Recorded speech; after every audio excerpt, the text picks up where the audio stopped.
A Spinum Viva arquivada, a lei da nacionalidade vetada e a Ucrânia à espera da Europa nesta noite longa.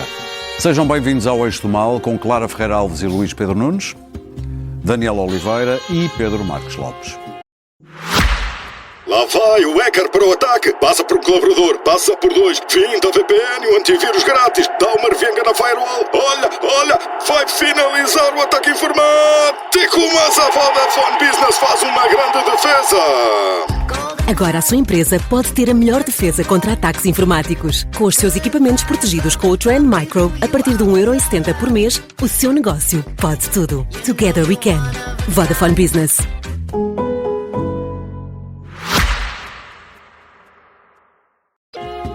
Muito bem, o Ministério Público arquivou, soube-se esta semana, a averiguação preventiva à empresa Spinum Viva, da família de Luís Montenegro. Montenegro, mal soube, disparou desde Bruxelas críticas duras aos jornalistas, comentadores e ao Ministério Público. Ou seja, não reagiu, como seria de esperar, de alguém que acaba de receber um presente de Natal, Pedro. Não é um presente de Natal? Sim, é, mas a reação pode ter muitas interpretações, até leituras, mas deixa-me começar no princípio. Eu não... Desde o primeiro dia, e nós, enfim, tivemos, acho que comentamos, fomos praticamente os primeiros a comentar isto, a mim nunca me pareceu que houvesse aqui matéria criminal em jogo. Sempre achei, e continuo a achar, que há aqui um problema ético evidente. E haveria sempre um problema ético quando um líder de um partido e um primeiro-ministro, efetivamente, objetivamente, recebe dinheiro de empresas enquanto no exercício das suas funções. Isso não é ilegal. Pelos vistos, as pessoas também acharam que isto também não era grave, ou pelo menos podiam não achar isto eticamente grave, mas, enfim, relativizaram. Poderiam pensar, bom, está tanta gente a fazer estas coisas que não tem. Portanto, o assunto, para mim, está tratado e isto não teve qualquer tipo de mudança. Nunca foi um problema criminal, é um problema ético grave. Eu acho que isto não permitiria que o Primeiro-Ministro continuasse em funções, mas ele acha, e mais, está escudado até pela decisão popular. Em relação à tua pergunta, parecia que o Primeiro-Ministro estava muito zangado. Eu, francamente, parece-me que foi uma belíssima encenação. Mas porque eu não acredito que um Primeiro-Ministro pudesse pactuar com inversões do ónus da prova, com pedidos de documentos que ele poderia não dar. Bom, se pactuou com isso, fez mal. Não fez mal. Fez muito mal. Porque as garantias do processo são fundamentais para um Estado de Direito. E, portanto, se ele é o primeiro a achar que se violou o ónus, ai meu Deus, a inversão, que se praticou a inversão do ónus da prova, e que houve pedidos naquilo que nem sequer era um inquérito desajustados, fez muito mal. Porque isso abre, até em termos da opinião pública, precedentes complicados. Tenho que admitir que, sim senhora, 9 meses é muito para uma investigação prévia que tem que ser feita preventiva, que tem que ser com fontes abertas, ou que deveria ser, pelos vistos não foi, segundo o Ministério Público foi, segundo o Primeiro-Ministro não foi, mas pronto, isto aconteceu 9 meses. Eu fico sempre, vou dar de barato que o Sr. Primeiro-Ministro estava mesmo indignado, e o Primeiro-Ministro é o detentor do poder executivo político neste país, que tem especiais responsabilidades. Pena é que ele só se lembre, que se tenha lembrado que há problemas graves nas investigações agora, depois de ter uma investigação preventiva durante 9 meses, que foi muito. Mas eu recordo que o seu Primeiro-Ministro é Primeiro-Ministro, ganha umas eleições, porque um governo caiu por algo que nós ainda não sabemos o que é que se passou. E essa investigação não levou 9 meses. 2 anos. Já leva 6 anos. 6, sim. 6 anos. Portanto, era bom que o seu Primeiro-Ministro agora se aperceba do problema que se está a passar. Como eu acho que houve ali um bocadinho de encenação, não acredito. A última nota. Eu fiquei banzado. A palavra é mesmo banzado. Hoje. Porque só vi hoje. Sou franco. se calhar só disse hoje, o Procurador-Geral da República, vou repetir, A dizer que pediu escusa. o Procurador-Geral da República, o homem mais importante na ação penal em Portugal, pede escusas de processos. Mas, desculpem lá, então, nós vamos... Mas pede escusa porquê? Porque é amigo de alguém? Porque a imprensa, segundo ele, disse que ele era amigo de alguém. Portanto, cada vez que aparecer uma notícia dizendo o Procurador-Geral da República é amigo do Daniel Oliveira, o Daniel Oliveira já sabe que o Procurador-Geral da República não o vai poder investigar. Isto é de uma gravidade sem nome. Um Procurador-Geral da República dizer que acha que pode pedir escusa. E isto, pelos vistos, passou entre os pingos da chuva. Clara. Sou eu. Fascinante. Nada disto é surpreendente, toda a gente sabia que isto ia ser arquivado. Isto começa com uma denúncia anónima e depois, aparentemente, há uma destrinça entre averiguação preventiva e inquérito. Ainda não percebi qual é. Mas tenho a maior desconfiança sobre estas denúncias anónimas que depois são canalizadas e se transformam em grandes casos mediáticos. Creio que no caso de António Costa também foi uma denúncia anónima. Já não estou a par. Houve uma pessoa num telefonema, houve uma pessoa que numa escuta referiu que o Primeiro-Ministro isto. A diferença é que foi uma denúncia não anónima. Igualmente frouxo. Ou seja, temos aqui os políticos a serem severamente sancionados e perseguidos, é a palavra, por ações que não são diretamente nem criminosas, nem indiciam a prática de um ilícito penal. Portanto, tudo isto é um pouco bizarro. Devia-se acabar com as averiguações preventivas. Elas não têm esta função. Mas... Não há nada de mais bizarro do que ter um Primeiro-Ministro que é investigado pelo Procurador da República. Isto não faz sentido nenhum em nenhum país. Isto é uma perversão da justiça. Ponto 2. A escusa. A escusa é aqui uma figura interessante, porque eu não percebo nada do que é esta escusa. O presente de Natal foi uma infelicidade, como toda a gente já percebeu. Agora, a escusa de quê? De dar mais presentes de Natal, se calhar. A escusa de saber o que é que está no processo, a escusa de não querer saber o que é o processo, de que é que ele se escusou exatamente. Não percebo. Não creio que a figura esteja contemplada nas funções do Procurador-Geral da República, que é isso mesmo, da República. Não é dele mesmo, é procurador dele mesmo. E, portanto, se há um processo com esta magnitude, parece-me evidente que o Procurador-Geral da República ou se demite, ou não se demite e não se escusa. Portanto, não entendo. Escusa de se escusar. Escusa de se escusar. Tudo isto é um bocado bizarro. O modo como a Justiça, aliás, o modo mediático como tudo isto é tratado, é interessante, porque isto não cessa, isto continua. Agora é que abriu a caça ao Marcos Mendes. Vai ser a mesma coisa, vai ser o mesmo circo. Já percebemos. O Marcos Mendes apareceu à frente nas sondagens, o que é terrível em Portugal. Não só ser Primeiro-Ministro ou Presidente, mas ser candidato já é mau. E, portanto, a partir de agora, vamos querer saber tudo. Ou seja, nós estamos, para já, estamos a premiar André Ventura na sua incessante marcha para purificar o país de toda a gente que ele considera que é corrupta.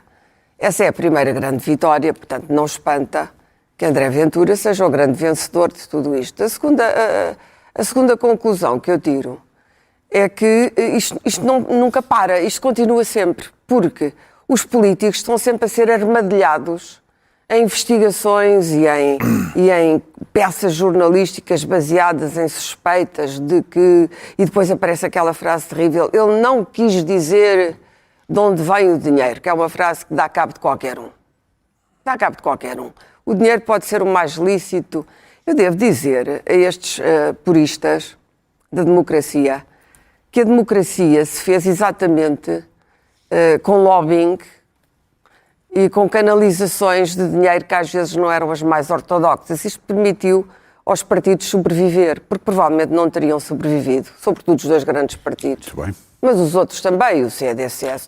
Quem é que não sabe? Um bocadinho depois, desde o CDS financiou à custa dos submarinos. Toda a gente percebeu isso, não é? Portanto, partidos que menos estão... o Ministério Público. Que estão exangues, menos o Ministério Público. Partidos que estão... Aquela história dos submarinos também é outra história maravilhosa. O Ministério... os partidos precisam... E isso não foi sempre ortodoxo, não foi necessariamente corrupto, mas os partidos tinham que sobreviver, como se sabe, claro. A democracia é cara. E, portanto, se nós vamos praticar sempre este tipo de vigilância, a não ser quando haja claramente a prática de um crime, não saímos daqui. Daniel? Isto coloca é evidente que coloca os políticos todos num estado de terror permanente e contínuo, que é saudável para quem verdadeiramente exerce o poder em Portugal, mesmo que dele se escuse. Daniel? Bem, o primeiro-ministro era sócio de uma empresa que recebia uma avença de uma outra empresa que tinha relações com o Estado. Todos os serviços realmente prestados eram externos e o que tinha para oferecer era a rede de clientes de Luís Montenegro. Isto é factual, não está em disputa. Sim. A questão, também o disse aqui, não era se era crime, até critiquei o Ministério Público ter-se envolvido, era se era eticamente aceitável, e eu continuo a dizer, é eticamente inaceitável. Para além disso, mentiu várias vezes sobre este processo, mentiu. As primeiras declarações que ele fez no Parlamento sobre o que era aquela empresa eram falsas, e escondeu o máximo que pôde, e isso também não mudou. O que aconteceu foi que o Procurador-Geral da República, que alguém foi buscar à reforma, inventou estas averiguações preventivas, que uma das características que as averiguações preventivas têm é não serem públicas. Portanto, houve uma averiguação... E é para prevenir crimes, não é para analisar se há crime. Não serem públicas, não é suposto anunciar a abertura e o encerramento de uma averiguação preventiva, e como o nome indica, são preventivas. E, portanto, não costumam ser para investigar ações do passado. Uma espécie de Minority Report. O que é que isto... Não. O que é que aconteceu? O Procurador-Geral da República, com alguma imaginação, transformou isto numa espécie de mini-inquérito. Um mini-inquérito-crime. Um inquérito que não é bem um inquérito. Que tem como principal função poder ser arquivado sem nunca realmente ter sido aberto. O que é muito bom. Sobretudo para quem é investigado. É evidente, não preciso sequer explicar, que houve uma gestão política em tudo isto, porque quando fez isto, umas semanas depois abriu outra averiguação preventiva a Pedro Nuno Santos para não ficar mal. Uma coisa que até já tinha sido encerrada. Para não ficar mal, para equilibrar na campanha eleitoral. Toda a gente percebeu que era essa a função, equilibrar na campanha eleitoral. Portanto, é um gestor político. Esta história da escusa demonstra bem que ele apercebeu-se, portanto teve que dizer isto, também não percebo muito bem que consequências é que isto tem, porque exatamente ficou exposta, do meu ponto de vista, a gestão política que ele fez de todo este processo. Olha, uma coisa tens garantido, desculpa, não vai haver parágrafo nunca. Nunca, não vai haver. Porque, como ele pediu escusa sobre o Primeiro-Ministro...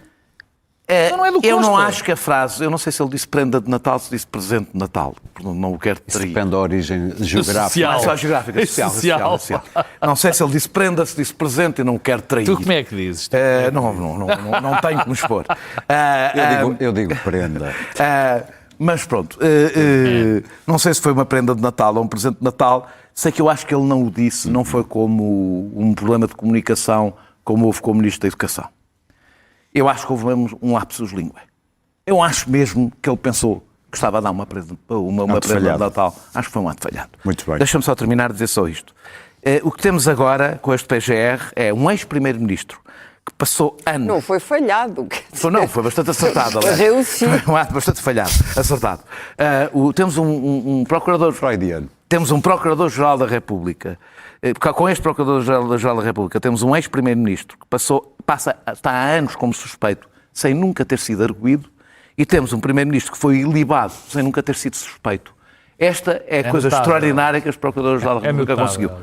Luís Pedro. Eu estou, sinceramente, cansado Deixa-me só dizer, desculpa, peço desculpa. De ser interrompido. Também foi interrompido. Foi interrompido várias vezes quando eu tentei começar. Deixa-me só dizer isto, queria fazer uma parte sobre o que disse sobre a questão do Luís Marcos Mendes. Não tenho nenhumas razões para suspeitar de nada de Luís Marcos Mendes e estou a falar sinceramente. Agora, acerca da empresa, acho que o escrutínio desse tipo de assuntos se fazem nesta altura, é preferível fazê-los antes das eleições, que depois, quando as pessoas estão no cargo, que isso levanta questões muito mais complicadas. Agora sim, Luís Pedro. Desculpa, Luís Pedro. Eu estou cansado da justiça a fazer política neste país. É uma coisa que estou saturado. Porque, bom, o Primeiro-Ministro está aparentemente ilibado criminalmente e ainda bem. Tínhamos um Primeiro-Ministro um pouco não condicionado. Temos um ex-Primeiro-Ministro que neste momento está feliz da vida a dar murros na mesa no Conselho Europeu perante os 27. A sequestrar os grandes da Europa. Esta noite daqui ninguém sai, disse ele. Tonight nobody gets out until we get the money. Mas despediu-se por causa de um parágrafo de uma procuradora. Temos um ex-primeiro-ministro, este sim, aparentemente, alegadamente, é um ganda bandido, mas não se consegue julgar. É um ganda alegado. Não se consegue julgar, mas é o Duarte Cordeiro, foi o Medina, foi o Matos Fernandes, o Rui Rio, operações e mais suspeitas e depois o que é que ele dá? Bola! Zero. Mas o que é que fica na cabeça das pessoas é que isto é tudo uma bandidagem, que anda tudo a gamar. Eu não sei se fica a votar, ele ganhou. Fica porque depois, eu tenho visto é que há um partido populista de extrema-direita que anda a ganhar votos à conta desta suspeição dos políticos e que depois cria-se um ambiente na política de que as pessoas... de bem, não querem ir para a política, obviamente, porque também não querem cair neste lodaçal de que a qualquer momento lhe entrou em casa ou lhe põe o telefone sob escuta ou coisas do género. E têm que estar a rever a sua vida no sentido de que será que a minha vida vai ser vista... Quer dizer, eu acho que neste momento Luís Montenegro, que é um político que tem sido... não subavaliado, quer dizer, não se esperava muito dele e neste momento tem condições para chegar ao fim da legislatura, se assim o desejar. Ele pode não querer chegar ao fim e levar-se a eleições, mas ele tinha condições difíceis como um governo minoritário, fez esta jogada que ele fez com a comissão de inquérito e ir a eleições, foi uma jogada arriscada, da qual saiu o vencedor, tanto sob suspeita, e neste momento está de peito cheio e com autoconfiança, o que é inesperado para quem imaginou um Luís Montenegro em eleições pela primeira vez há uns meses ou há um ano e tal atrás. E espero que isto se ponha ordem na casa no Ministério Público e criticar o Ministério Público e criticar os jornalistas. Com os negócios das armas vai estar muito ocupado nos anos mais próximos. Criticar os jornalistas de vez em quando. Epá, também não é... a classe dos jornalistas e dos comentadores... Não suporto essa gente. Serem criticados é Caio Carmo, a Trindade e o Terreiro do Paço. Muito bem.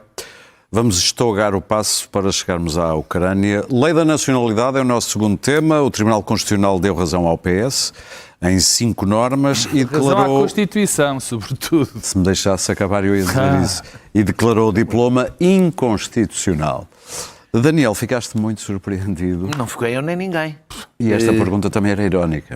Não fiquei eu nem ninguém. Aliás, a unanimidade em torno das 4 das 5 normas, e na que não foi por unanimidade houve um voto vencido, também não espantou ninguém, era absolutamente previsível. Bem, o Governo tanto sabia que aquela que era escandalosamente inconstitucional, que era... havia uma nacionalidade segunda em que a punição era diferente para originários e não originários. Tanto sabia que pôs isso no Código Penal e não pôs na lei, pelo menos para aquela não ser uma bandeira tão... Não dar tanta bandeira. Não dá tanta bandeira, como se diz. Só que o Governo quis deixar o ónus da defesa da Constituição ao Tribunal Constitucional. E deixar o Chega a debater com os juízes. Basicamente foi um ato de cobardia. O Governo sabia que aquilo não ia passar, aliás, viu-se no dia seguinte, passou quase tudo, é como se não tivesse tudo acontecido. Porque eles sabiam que aquilo era inconstitucional, fizeram uma lei que sabiam que era inconstitucional, só para não contrariar o Chega. Portanto, já chegamos a este ponto em que os partidos violam a Constituição nas leis para não aborrecer o Chega. Devo dizer que não foi o único, não foi só o Governo. Luís Marques Mendes, que tem estado colado com cola... Qual é aquela cola mais farta? Sapateiro. Cola de sapateiro. Ao Governo, disse antes que não pediria a verificação da lei da nacionalidade, só daquela coisa que estava à parte, não pediria. Portanto, nós sabemos que se ele dependesse dele, ele fosse Presidente da República, também absolutamente consciente de que havia normas inconstitucionais, a Constituição não iria, a pessoa que se candidata a fazer cumprir a Constituição deixaria passar uma lei que sabia que era inconstitucional. Doutor Coutrinho também. Sim, também. Eu estava a falar daqueles que são candidatos a poder ganhar. Aqui abrem-se 2 debates. Eu vou ser rápido. Abrem-se 2 debates. Abriram-se ligeiramente. Eu, por acaso, julgava que ia ser mais estridente. Talvez a unanimidade tenha impedido. Uma é a revisão. Isto abrir alguma possibilidade de alguma revisão constitucional. Devo recordar que o que estava em causa são coisas tão elementares como a igualdade e a proporcionalidade que nenhuma revisão constitucional tirará da Constituição. És muito confiante. Não tirará. Nenhum PSD não pode tirar a igualdade e a proporcionalidade da Constituição. Também acho que não. Isso não é Esta possível. norma pode ser ultrapassada, basta 2/3. Depois, o que tem a ver com a Constituição do Tribunal Constitucional, que eu esperava que o assunto também poderia morrer, tendo em conta a unanimidade, portanto não há evidentemente uma questão política no Tribunal Constitucional, mas eu percebi que já se começou outra vez a falar do tema e já percebi que há uma grande vontade de abrir a porta a que o Chega escolha juízes, que o líder, que disse já mais do que uma vez que se estava nas tintas para a Constituição, indico alguém para defender a Constituição pela qual ele está nas tintas. Eu suspeito que a razão porque se adiou a escolha dos juízes é que isso não se quer que se fazer isso antes das presidenciais, para não embaraçar Luís Marques Mendes ter a AD a dar juízo ao Chega. Vou terminar só por dizer porque é que eu acho que o Chega não deve poder escolher. Se fosse claro que o Chega é o segundo partido com mais deputados, mas se fosse para o Tribunal Constitucional respeitar a proporcionalidade, o método de votação era outro. O método de votação é que cada juiz precisa, não é uma lista, cada juiz precisa de 2/3 dos deputados. Isto foi feito exatamente para haver um bloqueio da maioria constitucional a quem esteja fora do arco constitucional. É bom olharmos para o que aconteceu no Supremo Tribunal nos Estados Unidos e perceber o risco que é começar a abrir esta porta, depois já não tem retorno. Luís Pedro? Bom, eu acho que o interessante é tentar ver o que é que vai acontecer a partir daqui, porque, enfim, eu não consigo perceber como é que pessoas que eram aparentemente pessoas sãs mentalmente conseguem achar que aquelas normas que foram consideradas inconstitucionais são aceitáveis do ponto de vista lógico, que hajam pessoas que sejam cidadãos de segunda, quer dizer, que se cometerem determinado crime perdem a nacionalidade, ou são portugueses ou não são portugueses, quer dizer, não há um cartão de cidadão com uma marca, com uma estrela lá a dizer, bom, você é português, mas... Cuidado! Agora, efetivamente... Aquelas normas possivelmente foram negociadas para ver se o Chega concordava com a lei e seguia. Neste momento, há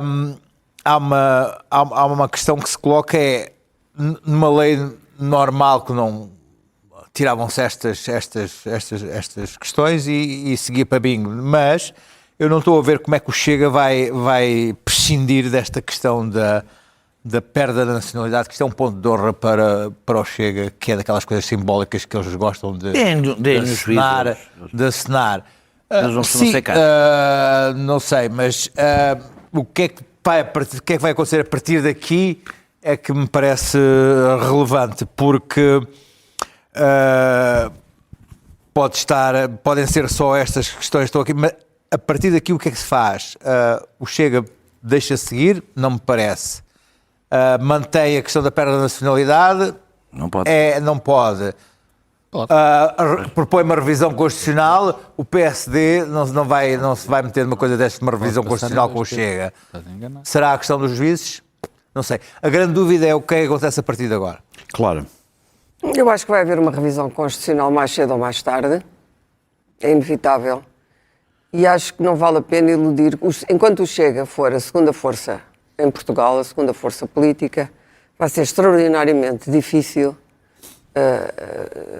cortar o caminho e impedir o Chega de ter assento nas instituições. Acho mesmo impossível.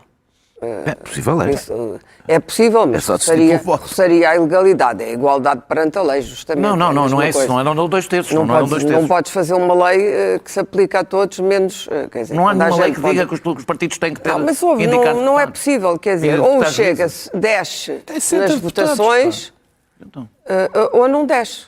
E esta vai ser, quer dizer, toda a discussão política em Portugal nos próximos tempos vai ser à volta disto. Não vai haver outra discussão política, porque a força que o Chega tem na política portuguesa neste momento é imensa. É imensa, como se vê pelas sondagens para a presidência, em que ele perde na segunda volta, mas na primeira volta, se fosse toda a primeira volta, ganhava as eleições. Esta é a realidade. Não vale a pena iludir. E, portanto, o modo como se lida com isto, o modo como os liberais têm lidado com isto, o que tem é dado mais poder ainda a esta gente. É um caminho difícil, cheio de pedras, não tenho noções muito básicas, mas sei que a proibição não pode ser o caminho. É difícil. Vai ser extraordinariamente difícil. A perseguição judicial também não, como se vê pelo caso da Marine Le Pen em França. Não. Que provavelmente vai eleger o Bardella como presidente da República. Ou seja, o resultado que se obtém até agora tem sido o oposto. E na América, com Trump, toda a gente já percebeu isso. Portanto, não sei muito bem, mas isto vai ser o centro do debate em Portugal. Não vai haver outro debate. E todos os outros debates políticos, ou seja, já não falo tanto de eleições, mas todo o debate político em Portugal vai estar armadilhado por esta questão.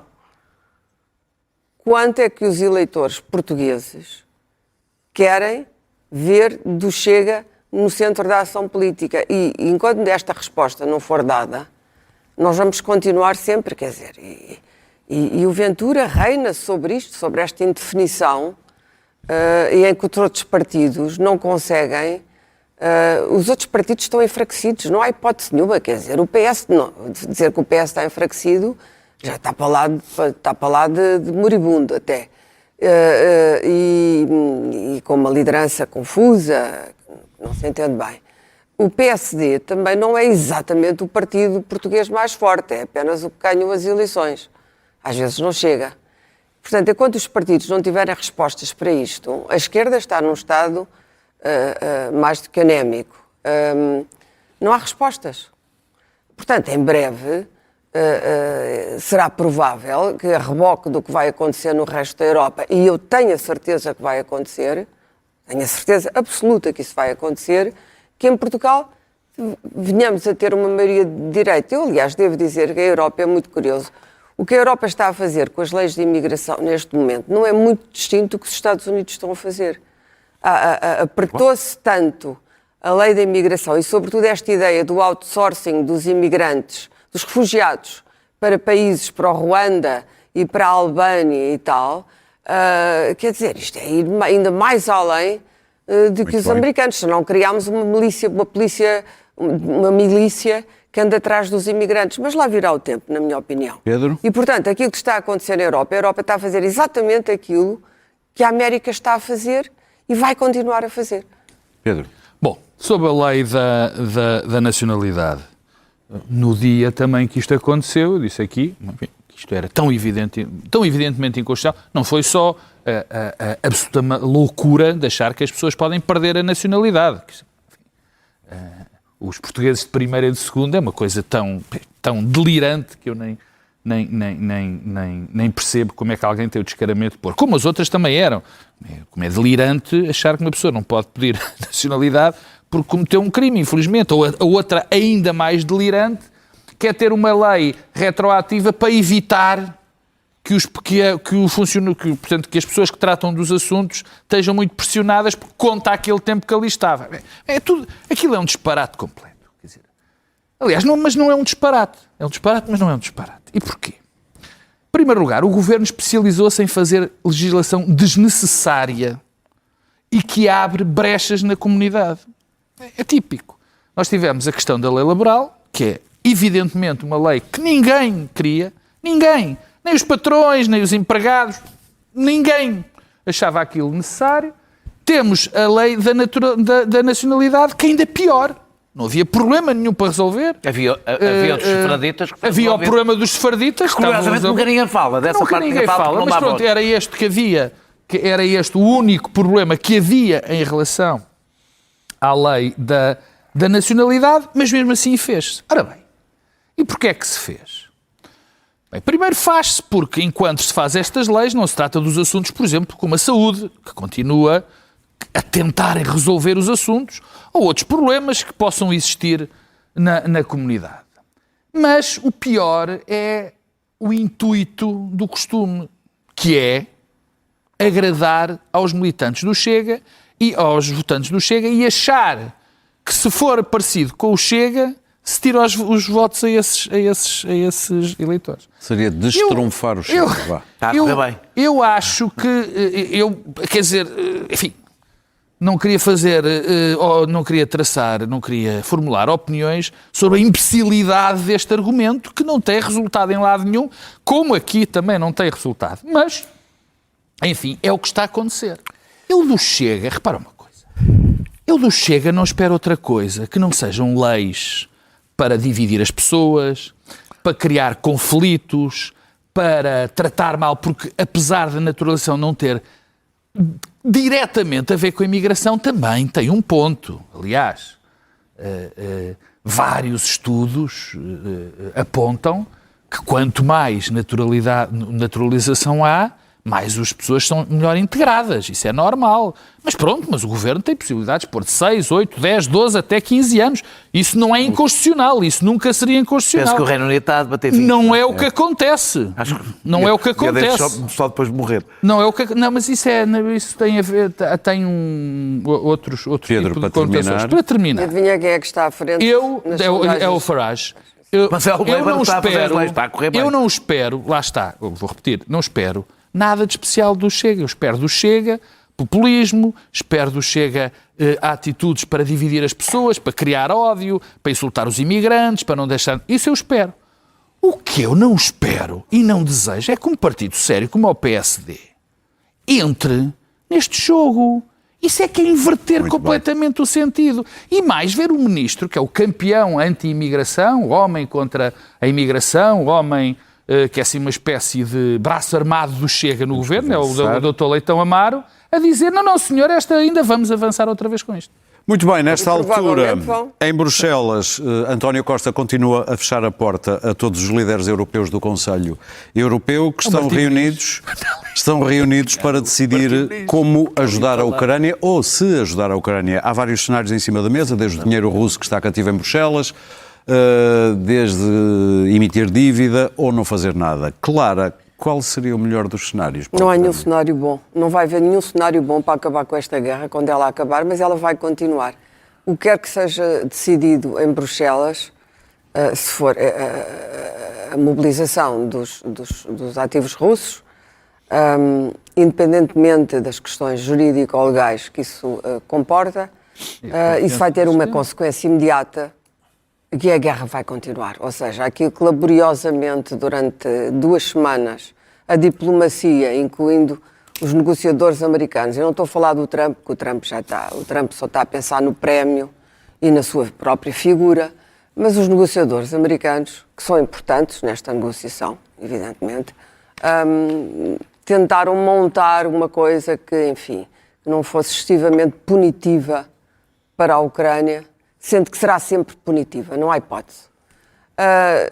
Com esta atitude, este timing, sobretudo, porque agora? Agora que se estava a discutir um possível cessar-fogo, eu nem estou a falar de um plano de paz, mas um possível cessar-fogo, e quando já se tinha avançado em alguns pontos, que era preciso ir à Rússia apresentar, a Europa resolve fazer esta cimeira, e é evidente que depois desta cimeira é a guerra total com a Rússia, não há outra hipótese.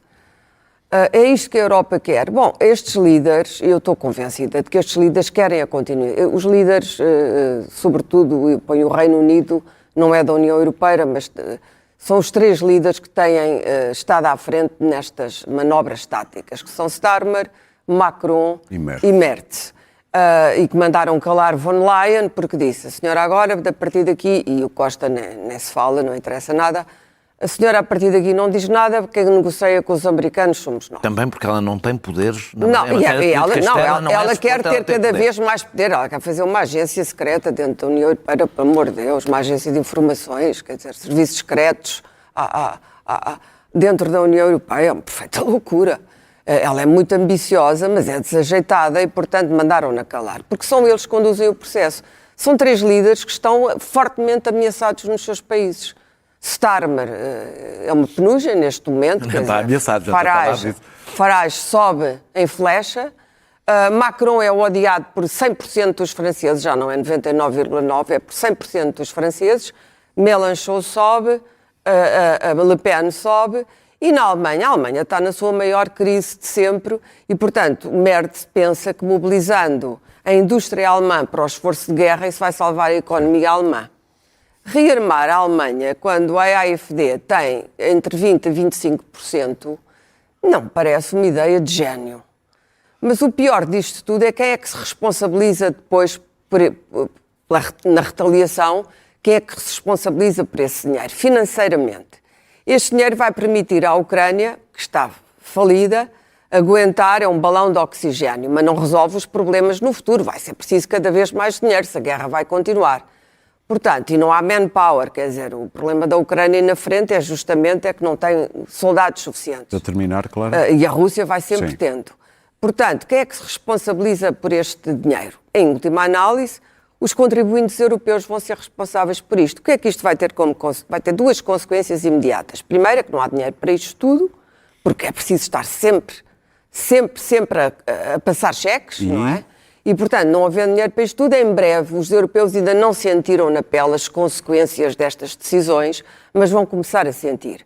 Vão começar a ver as quebras das prestações sociais, para dar etc. para os 3. Em segundo lugar, isto vai dar à extrema-direita e às direitas europeias o fogo de que eles precisam para ocuparem.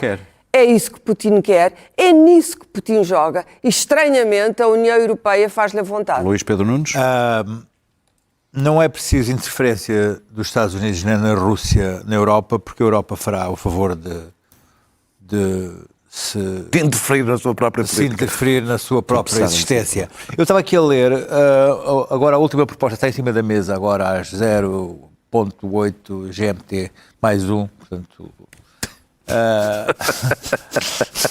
é que a Hungria, a Chequia e a Eslováquia defendem a criação de uma dívida europeia para a Ucrânia, mas se eles os 3, portanto, é uma dívida a 24. Olha, uma dívida tenho aqui uma proposta para nós. Uma dívida a 24. Vocês todos endividam, mas sem a Hungria, a Chequia e a Eslováquia que saem da emissão da dívida. Porque a dívida, estes 90 mil milhões de dívida europeia equivalem a 1 ponto percentual no nosso no PIB. No nosso PIB. Portanto, 90 mil milhões agora, portanto, porque há 200 mil milhões. vão ver, são 3 mil milhões por ano que nós vamos ter que dar.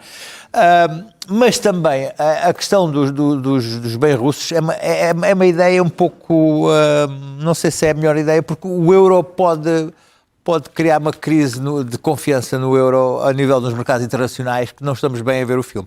Eu acho que a Europa tem que ter um pouco de noção. Esta ideia de que basta ir ali e confiscar os bens russos é algo que, de facto, pode vir a correr bastante mal.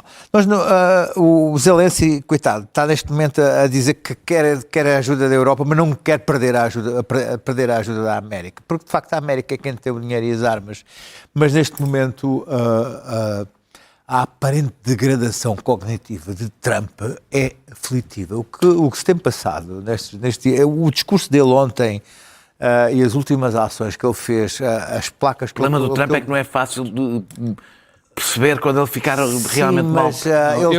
Eu já concordo com o Robert Reich. Eu já acho que ele já está para lá Ele está a dar uns sinais muito bizarros de comportamentais. Ele chama o presidente Biden Sleepy Joe na placa. É uma coisa louca. As placas que ele colocou na Casa Branca ontem já é qualquer coisa de alucinado. Já ultrapassa qualquer ficção que se pudesse imaginar. Já conseguiu ultrapassar a história do O que eu acho é que, neste momento, a Europa não consegue... Mas a Europa está... A vassalagem da Europa ao Trump é total. Atenção que o acordo do Mercosul, que está cheio de cláusulas de defesa, de tudo... Já não vai ser assinado. Era para ser assinado este sábado, já foi adiado para janeiro, porque a Meloni falou com o Lula e conseguiu convencê-lo a adiar para janeiro. O acordo que está a ser negociado há 27 anos e é altamente vai beneficiar a Europa da forma nas mais alterações climáticas. Está a pôr em causa, porque o medo dos eleitores populistas é terrível e está a congelar a Europa. Pois, eu também acho que há esse medo, mas mais do que isso eu acho que estamos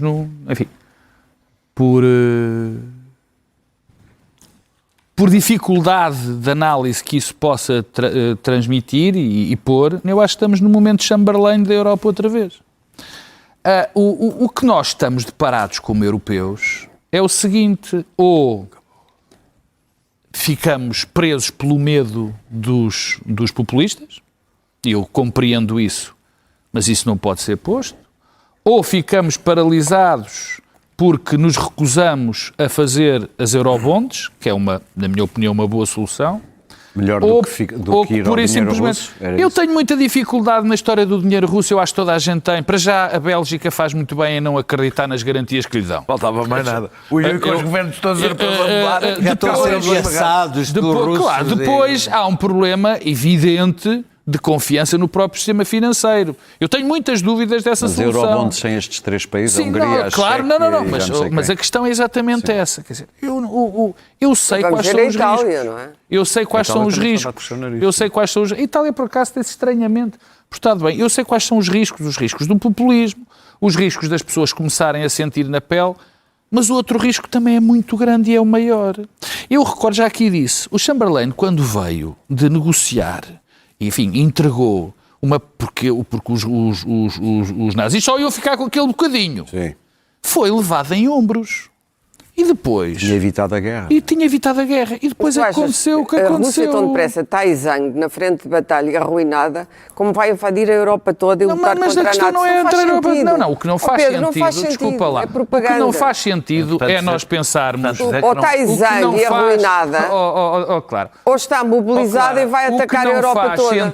O que não faz sentido é nós acharmos que um homem que anda a proclamar que em 1991 foi uma derrota histórica e que temos que recompor o Império, que vai ficar, a gente oferece-lhe a Ucrânia e fica tudo por aqui, por ali. Isso é que eu acho de uma ingenuidade, de uma coisa absolutamente fora do mundo. Se a Europa não financia a Rússia, Se a Europa não funciona, não financia a Ucrânia, se não faz pela enésima vez, toma os passos certos para se defender no resto em termos de organização, porque dinheiro não tem faltado, então mais vale entregar. Mas vai haver mais dinheiro? É um poço tem de haver! Nós temos que nos defender, quer dizer, é isso. Também tinha da venda de crise da dívida soberana e ele não apareceu. Daniel. Eu não acredito que se esteja a falar seriamente da utilização dos ativos russos que estão congelados. É isso que eles estão. Seria um ato de pirataria. As regras não mudam porque se combate alguém que não as cumpre. Porque, não, porque as regras não são só para esse país. Eu sei, estou a brincar com eu já nem falo do altíssimo risco jurídico, falo da incerteza, de juntarmos à incerteza política que existe na Europa e no mundo, uma brutal incerteza financeira. Quem é que vai ser o maluco que depois disso, a Arábia Saudita, a Índia, a China, não são propriamente, a Índia mais ou menos, mas não são propriamente democracias, vai deixar dinheiro nunca mais na Europa. Isto é uma loucura que eu acho. E a mim o que me assusta é ter estado, acredito, ter estado em cima da mesa, diz bem, acho eu, do Estado do desnorte. Mesmo o uso colateral, que também se fala como garantia, é a mesma coisa. Ou seja, expõe... não tem grande diferença. Expõe, não tem grande diferença, é a mesma coisa. Portanto, e deixa a mesma incerteza, etc. Há outra coisa que nós não falámos aqui, mas que chegou a aparecer na possibilidade de acordo dos Estados Unidos, que era acelerar a entrada da Ucrânia para 2027 na União Europeia. Eu já falei aqui várias vezes disso. A Ucrânia não tem condições políticas, económicas, institucionais, de segurança, etc., para entrar na União Europeia. A sério, para entrar mesmo. É o 5º país mais populoso da Europa, com maior área, com maior setor agrícola, com maiores fronteiras e um dos mais pobres. Um país com estas características entrar à bruta na União Europeia teria um impacto político, um impacto financeiro, um impacto na capacidade de decisão. E já estou a deixar de fora a PAC. Isso quer dizer os agricultores. Os agricultores. Mas já estou a deixar isso de fora. Podes imaginar os tratores franceses no meio da rua. Que seria uma entrada rápida, estocada, final na União Europeia. Que é exatamente o que Donald Trump e Vladimir Putin mais desejam. Ou seja, o que eu vejo neste momento em cima da mesa é a Europa a criar as condições para a sua própria autodestruição e, para se defender, comprar o máximo possível de armamento aos Estados Unidos. Comprar armamento não é só dar dinheiro aos Estados Unidos. É eternizar a dependência em relação aos Estados Unidos. Claro. Não é financeira, não é militar. É quem depois faz a manutenção, quem acompanha, etc. Ou seja, a Europa, ao mesmo tempo que diz temos que nos autonomizar, está a criar as condições para se enfraquecer e eu sou sensível... Mas devia investir na sua própria produção de armamento? Isso implica não pode ser com uma rapidez que se julga que vai ser, porque não é possível. Não consegue fazer. Porque comprometeu-se na reunião da NATO a comprar o armamento. Ou seja, o que eu estou a dizer, quando se diz que não há soluções, eu tenho provavelmente aqui uma divergência, é uma coisa que custa dizer. Eu acho que a Ucrânia já perdeu a guerra. E lidar com isto não é abandonar a Ucrânia. Já perdeu a guerra, deixar estar. Não é isso. Significa que toda a estratégia tem em conta que a Ucrânia, uma das razões, perdeu a guerra por várias razões, mas uma delas é que as sanções que nós acreditávamos que iam funcionar não funcionaram, mas perdeu a guerra porque foi abandonada pelos Estados Unidos. Porque Trump ganhou as eleições. Porque Trump ganhou as eleições. Disse-o aqui várias vezes que estava a contar... devia ter sido contabilizado esse perigo quando se começou a guerra. Havia uma ampulheta aqui, disse isto há um ano, não disse eu, disse toda a gente, na realidade. Havia uma ampulheta que era até Trump ganhar as eleições, que em princípio, muito provavelmente, as iria ganhar. Que ou havia uma solução, ou a situação era trágica. A situação neste momento é trágica, isso eu concordo com a Clara. Para terminar. Não há nenhuma solução boa. Era bom que, em nome de boas posições e posições corretas, não tornássemos a situação ainda pior. Ou seja, nós mais frágeis e mais dependentes dos Estados Unidos. Muito bem, amanhã... dia de Natal, não é? Como? Exatamente, nós voltamos, eu ia dizer, amanhã saber se há o que é que a Europa decide em relação à Ucrânia. Quanto a nós, voltamos na próxima quinta-feira, que é dia de Natal, mas nós estamos cá nessa noite. Portanto, Bom Natal. Há quem faça greve uns dias e depois deixa aqui. Para mim o dia da greve é mais santo que o Natal. Lá, tudo bem. É assim que a gente os vê. Até quinta.